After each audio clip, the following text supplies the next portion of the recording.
जय हिंद दोस्तों। आज अपन पढ़ने जा रहे हैं द्विध्रुव के अक्ष पर स्थित किसी बिंदु पर विद्युत क्षेत्र की तीव्रता का सूत्र। दोस्तों इसके लिए क्वेश्चन कैसे आ सकता है, सबसे पहले अपन ये जान लेते हैं। तो क्वेश्चन आ सकता है दोस्तों, विद्युत द्विध्रुव के अक्ष पर स्थित किसी बिंदु पर विद्युत क्षेत्र की तीव्रता का सूत्र व्युत्पन्न कीजिए। या फिर क्वेश्चन ऐसे भी आ सकता है, द्विध्रुव के अक्षीय स्थिति पर स्थित बिंदु पर विद्युत क्षेत्र की तीव्रता का व्यंजक व्युत्पन्न कीजिए। कुल मिलाकर अक्ष जहां नाम आ जाए वहां पर आपको ये डेरिवेशन करना है दोस्तों। और ये जो डेरिवेशन होगा वो कम से कम आपका 3 नंबर का तो होगा ही होगा। बड़ा अच्छा इंपॉर्टेंट क्वेश्चन है। सबसे पहले बात होती है दोस्तों, द्विध्रुव ही किसे कहते हैं। विद्युत द्विध्रुव क्या होता है दोस्तों, ये विद्युत द्विध्रुव है। क्या है ये, इस तरीके से -q +q और इनके बीच की जो टोटल दूरी है वो है 2a। तो ये क्या है दोस्तों, बड़े अच्छे आनंददायक टॉपिक है ये। द्विध्रुव समान किंतु विपरीत आवेश कुछ दूरी 2a पर स्थित हो तो इसे विद्युत द्विध्रुव कहते हैं। ये ठीक वैसा ही है द्विध्रुव जैसे आप जिम के अंदर जाते हैं और डंबल उठाते हैं। डंबल भी ठीक ऐसा ही होता है, इधर भी 2 किलो होता है, इधर भी 2 किलो होता है और बीच में पकड़ने की जगह होती है। इसको अपन डंबल बोलते हैं। डंबल से डाइपोल बना, डाइपोल इसको इंग्लिश में बोलते हैं द्विध्रुव को। तो द्विध्रुव क्या है दोस्तों, समान किंतु विपरीत आवेश अल्प दूरी 2a पर स्थित हो तो इसे विद्युत द्विध्रुव कहते हैं। अगर ये द्विध्रुव का केंद्र बिंदु O है तो आप समझ पा रहे हैं कि यहां से यहां तक दूरी कितनी होगी, a होगी, और यहां से यहां तक भी a होगी, क्योंकि द्विध्रुव की कुल दूरी कितनी है दोस्तों, 2a है। तो यहां से आधा किया तो आधा इधर आधा इधर, मतलब a और a मिलकर कितने हैं, 2a। ओके, और इसके केंद्र बिंदु से r दूरी पर, मतलब यहां ये बिंदु अपन ने लिया कोई P बिंदु, यहां केंद्र से यहां तक की दूरी कितनी, r, और इस r दूरी पर अपन ने दोस्तों लिया है बिंदु P, और यहां पर अपने को विद्युत क्षेत्र की तीव्रता ज्ञात करनी है। तो इस जो टॉपिक है, इस टॉपिक पर क्वेश्चन इस तरीके से भी घुमा के दिया जा सकता है कि किसी द्विध्रुव के केंद्र से r दूरी पर स्थित अक्षीय स्थिति पर विद्युत क्षेत्र की तीव्रता का सूत्र ज्ञात कीजिए। तब भी आपके पास पूरा है, और ये सिस्टमेटिक मैंने डायग्राम बनाए हैं। पहले द्विध्रुव बनाए हैं, द्विध्रुव की कुल दूरी 2a है, यहाँ इसका केंद्र O है, तो यहाँ से यहाँ तक की a और यहाँ से यहाँ तक की भी a, और यहाँ केंद्र से P बिंदु के बीच की दूरी कितनी है, r है। इस बिंदु को नाम लिख देता हूं मैं, कोई बिंदु ये a होगा, ये इस बिंदु का नाम लिख देता हूं ये कोई b बिंदु है। तो अपने पास 3 बिंदु हो गए, बिंदु a, बिंदु b, बिंदु p। ओके, यहां पर अब अपने को लिखना है दोस्तों एक एक के कारण विद्युत क्षेत्र की तीव्रता का सूत्र। इससे पहले की वीडियो में आप जानते हैं कि विद्युत क्षेत्र की तीव्रता का सूत्र क्या होता है। यहां मैं ब्रीफ रिवाइज करा देता हूं। विद्युत क्षेत्र की तीव्रता का सूत्र होता है दोस्तों E = F/Q। विद्युत क्षेत्र की तीव्रता का सूत्र E = F/Q होता है। और +Q के कारण विद्युत क्षेत्र की तीव्रता ज्ञात करना चाहें, +Q के कारण जो विद्युत क्षेत्र की तीव्रता का सूत्र होता है वो होता है KQ/R²। इस चीज को अपने दिमाग में 100% रखना है, क्योंकि ये बहुत सारे क्वेश्चंस के अंदर आएंगे। तो +Q के कारण विद्युत क्षेत्र की तीव्रता का सूत्र होता है E = KQ/R², और -Q के कारण विद्युत क्षेत्र की तीव्रता का जो सूत्र है वो आता है दोस्तों E = KQ/R²। R क्या है, उस आवेश तथा बिंदु के मध्य की दूरी है। इस बात को आपको ध्यान रखना है। ये जो R है, दूरी है किसके बीच में, उस आवेश और उस बिंदु के बीच की दूरी है। तो आपके पास ये 3 फॉर्मूले अभी हैं जो कि आपको ध्यान रखने हैं। इन तीनों के बिना याद किए अपन कोई सा भी डेरिवेशन नहीं कर सकते, और ये भी फाइंड करके बताए हैं आपको ज्ञात करके। तो अगर नहीं समझ में आए तो वो वीडियोस आप देख सकते हैं, बाकी आप याद कर सकते हैं डायरेक्ट। विद्युत क्षेत्र की तीव्रता का सूत्र होता है दोस्तों E = F/Q, और +Q के कारण विद्युत क्षेत्र की तीव्रता का सूत्र होता है E = KQ/R²। वो का वो -Q के कारण होता है। यहाँ पे एक बात और ध्यान देने की जरूरत है, क्योंकि विद्युत क्षेत्र की तीव्रता एक सदिश राशि है, और सदिश का मतलब होता है दोस्तों उसकी मात्रा तथा दिशा दोनों हो। तो मात्रा तो ये बता दिया k/r²। धन आवेश के कारण विद्युत क्षेत्र की तीव्रता की जो दिशा होती है वो धन आवेश से बिंदु की ओर होती है। किधर होती है? धन आवेश से बिंदु की ओर। और ऋण आवेश के कारण जो विद्युत क्षेत्र की तीव्रता की दिशा होती है वो बिंदु से ऋण आवेश की ओर होती है। ये आपको पॉइंट्स साइड में लिख लेने चाहिए, याद होने चाहिए, तब जाके आपका डेरिवेशन अच्छे से होगा, आपको समझ में आएगा। और ये वीडियो अगर आप पूरा ध्यान से देखेंगे तो 100% आपको पूरी तरीके से समझ में आ जाएगा। ओके, अब अपन यहाँ पे अपन ने समझ लिए हैं, पूरा का पूरा ये डायग्राम समझ लिया है, बेसिक जो बात आनी चाहिए वो भी पढ़ लिया है। तो अब यहाँ पे अपन शुरू करते हैं। यहाँ पे लिखता हूँ -q के कारण P बिंदु पर विद्युत क्षेत्र की तीव्रता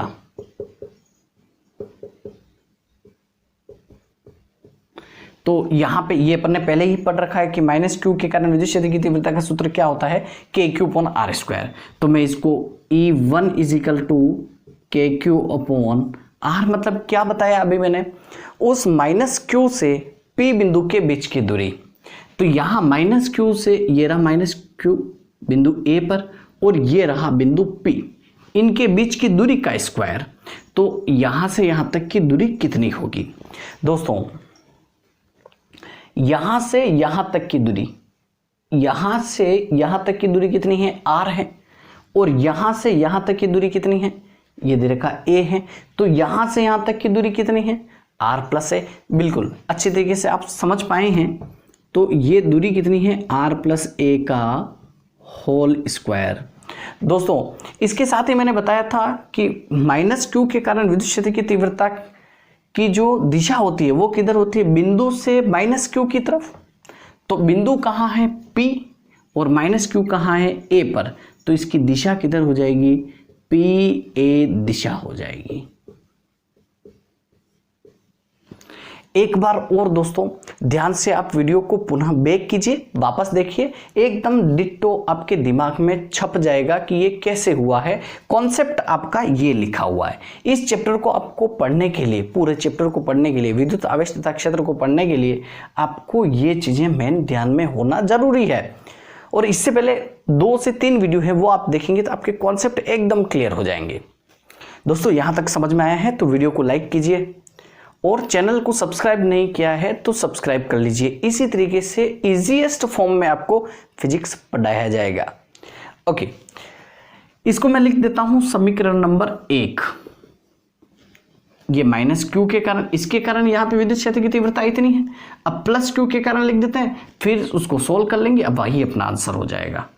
तो यहां लिख देता हूं +q के कारण P बिंदु पर विद्युत क्षेत्र की तीव्रता।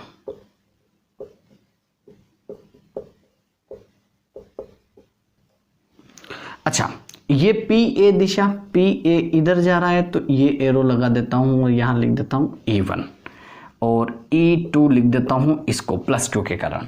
+q के कारण विद्युत क्षेत्र की तीव्रता का सूत्र भी क्या होता है? k/r²। तो यहां पे लिख देते हैं k/r क्या है? आवेश तथा बिंदु के मध्य की दूरी है। अब ध्यान से देखिए, अपने को दूरी चाहिए यहां से यहां तक की, अपने को दे रखा है यहां से यहां तक की दूरी, यहां से यहां तक की दूरी। अगर इस पूरी दूरी में से इसको घटा दूं तो बचेगा क्या? यही। तो ये पूरी है r में से a चला गया तो यही बचेगा। तो कितनी दूरी आ गई दोस्तों? r-a दूरी का स्क्वायर। और यहां पे अगर दिशा की बात की जाए दोस्तों, तो दिशा किधर होती है? धन आवेश के कारण विद्युत क्षेत्र की तीव्रता की दिशा धन आवेश से बिंदु की तरफ। धन आवेश कहां है? बिंदु B पर, और बिंदु कहां है? P पर। तो अपनी दिशा हो जाएगी BP दिशा। ओके, इसको मैं लिख देता हूं समीकरण नंबर 2, और यहां पे डायग्राम में भी शो कर देता हूं BP ये इधर क्या है? ये E2। दोस्तों यहां तक आपको समझ में आ गया है अच्छी तरीके से? तो वीडियो को लाइक कीजिए और कमेंट बॉक्स में लिखिए यस सर। ओके, अब दोस्तों यहां पर अपने को E1 और V2 का वैल्यू आ गया है। अब मैं ले चलता हूं आपको थर्ड क्लास के अंदर। थर्ड क्लास में जब अपने को चाल बराबर दूरी बटे वह समय, चाल के क्वेश्चन करते थे ट्रेन वाले, रेल वाले, उस समय दूरी ज्ञात करना जब भी होता था, दो कोई रेलगाड़ियां अगर सेम दिशा में जा रहे हैं, रूल ध्यान रखिएगा, अगर दोनों समान दिशा में जा रहे हैं तो उनकी दूरियां ज्ञात करने के लिए जोड़ देते थे अपन। क्या करते थे? जोड़ करते थे। और दोनों अगर विपरीत दिशा में जा रही हैं, एक इधर और एक इधर, तो उसको माइनस करते थे, घटा देते थे। और ये दोनों ही नहीं लिखे तब अपने को फिजिक्स के अंदर घटक करने होते हैं। क्या करने होते हैं? घटक। इसके बाद का जस्ट दूसरा टॉपिक जो आएगा ये अक्षीय स्थिति वाला है, निरक्षीय स्थिति वाला आएगा या निरक्ष परिस्थिति बिंदु पर आएगा, तब ये थर्ड नंबर वाली कंडीशन लगेगी घटक वाली, तब मैं आपको ज्यादा अच्छी तरीके से बताऊंगा। तो अभी ये आया है, अगर दोनों सेम डायरेक्शन में हो तो उसको जोड़ देना है, विपरीत दिशा में है तो घटाना है।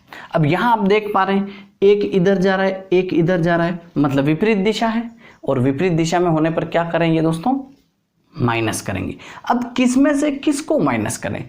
ऑब्वियसली ये तो अपन अच्छी तरीके से समझ पाते हैं कि ज्यादा में से कम को घटाया जाता है। किसी के पास 5 रुपए हो तो उसमें से 2 को घटाया जाता है। तो अब यहां पे बात आती है कि इन दोनों में से बड़ा कौन? तो दोस्तों एक बात ध्यान रखनी है, अपोन में, बटेवा में जो जितना छोटा होगा उसकी वैल्यू वास्तव में उतनी बड़ी आएगी।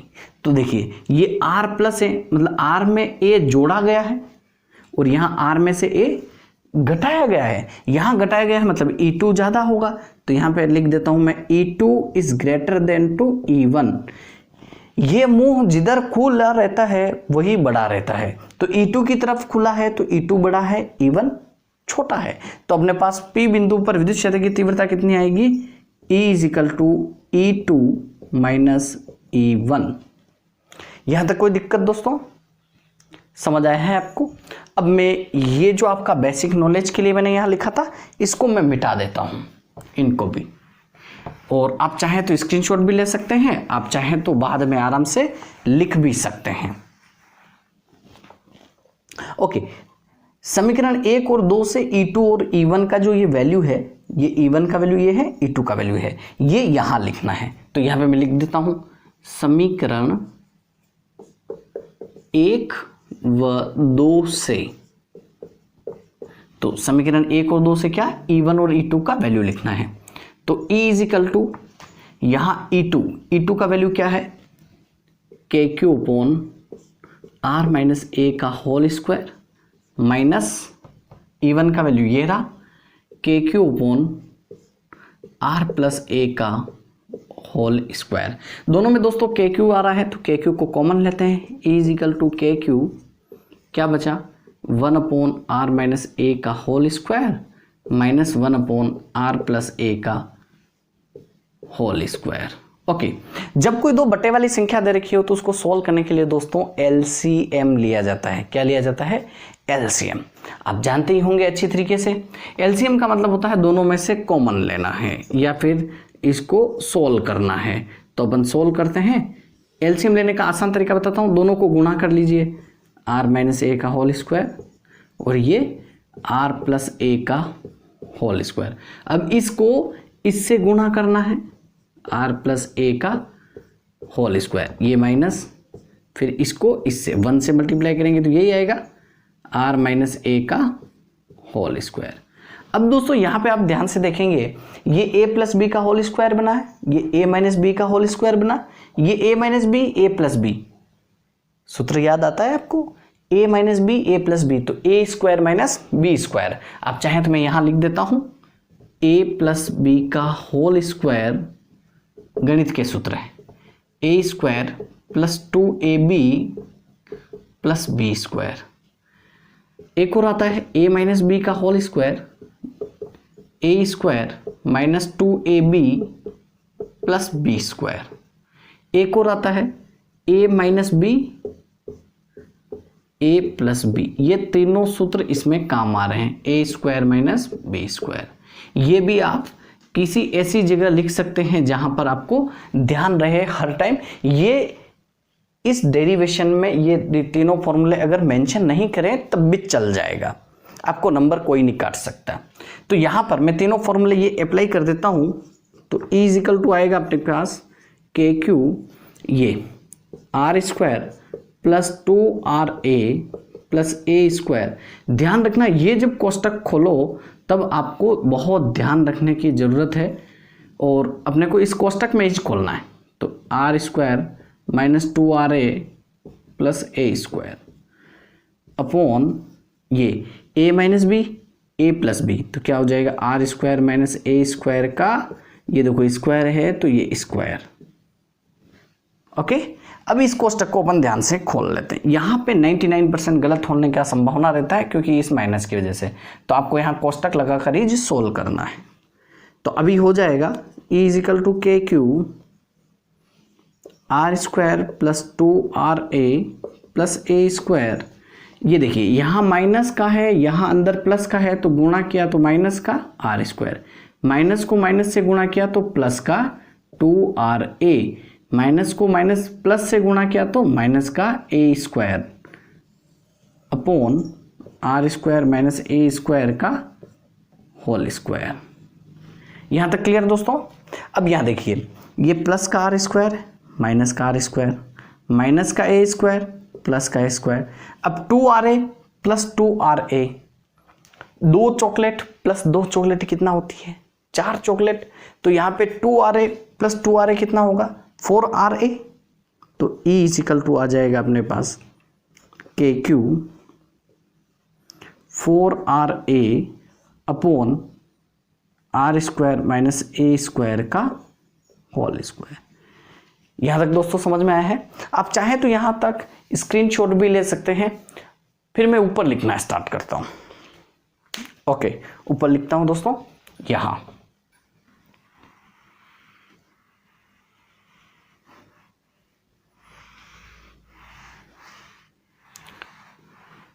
आप अगर ध्यान से देखेंगे दोस्तों तो आपका एक भी कॉन्सेप्ट अधूरा नहीं रहेगा और आपको लगेगा कि वास्तव में फिजिक्स बहुत इजी है। देखिए इसी को सॉल्व करना है। इसको मैं किस तरीके से लिख रहा हूं आप देखिएगा। E is equal to 2KQ 2A into R upon R square minus A square का होल स्क्वायर। अब यहां से देखिए K लिख रखा है, बिल्कुल ये K लिख रखा है, Q है, ये Q है, फिर 4 है, तो देखो 2 से 2 को मल्टीप्लाई करेंगे तो 4 आ जाएगा, फिर R, ये रहा R, फिर A, फिर ये A है, और नीचे वाला तो ये ऐसा कैसा लिख रखा है। ऐसा लिखने के पीछे रीज़न क्या था, तो एक द्विध्रुव आगुण होता है दोस्तों। क्या होता है? द्विध्रुव आगुण। जैसे द्विध्रुव होता है, द्विध्रुव किसे कहते हैं? समान किंतु विपरीत आवेश अल्प दूरी 2a पर स्थित हो तो इसे द्विध्रुव कहते हैं। अब द्विध्रुव आगुण किसे कहते हैं? द्विध्रुव का निर्माण करने वाले आवेशों के परिमाण तथा बीच की दूरी 2a के गुणनफल को द्विध्रुव आगुण कहते हैं और उसे p से प्रदर्शित करते हैं। तो p इजिकल टू होता है q इंटू 2a। ये तो यहाँ पे q इंटू 2a को मैं क्या लिख सकता हूँ? p लिख सकता हूँ। तो इसको लिखा e इजिकल टू 2k और इस पूरे को क्या लिखा? p।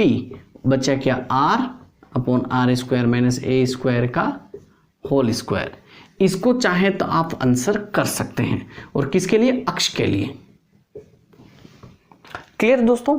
जब अपन ने पहले ये पढ़ा, देखिए अभी मैं वापस डायग्राम बना रहा हूँ। ये माइनस क्यू प्लस क्यू और इनके बीच की दूरी कितनी ली थी?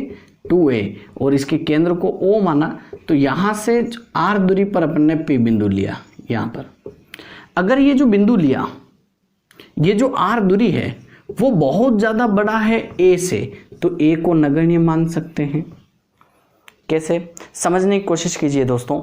जैसे अपनी हाइट की तुलना में अगर चींटी की हाइट की तुलना की जाए तो चींटी की हाइट कितनी? 0। तो बस यही 0 लिखा है। तो यहाँ पे a की जगह पे मैं अगर 0 लिखूंगा तो केवल आर स्क्वायर बचेगा। आर स्क्वायर का स्क्वायर r की पावर 4 हो जाएगा। तो यहाँ हो जाएगा e अक्ष is equal to 2kpr upon r की पावर 4। समझ में आया? यहाँ 0 लिखा मैंने। तो ये स्क्वायर का स्क्वायर कितना हो गया 4, क्योंकि 2 को 2 से मल्टीप्लाई करते हैं तो 4 आता है। अब एक आर से एक आर कैंसिल हो गया तो ई अक्ष इज इक्वल टू आएगा दोस्तों, ये आर इसमें से अगर माइनस कर दें तो 2kp अपॉन यहाँ कितना बचेगा r³। यही आपका रिक्वायर्ड आंसर है। ये रफ है ना, ये आपका मेन डेरिवेशन का हिस्सा नहीं है, ये भी आपको मैं समझा रहा था। ये हुआ दोस्तों परफेक्ट कंप्लीट डेरिवेशन, पहले जो किया था वो, फिर ये और यहाँ तक आपका आंसर हुआ जो कि आपको एग्जाम में करना होता है। आशा करते हैं दोस्तों पूरी तरीके से समझ में आया होगा। समझ में आया दोस्तों तो वीडियो को लाइक कीजिए, चैनल को सब्सक्राइब कीजिए। मिलते हैं दूसरे वीडियो में। Thank you.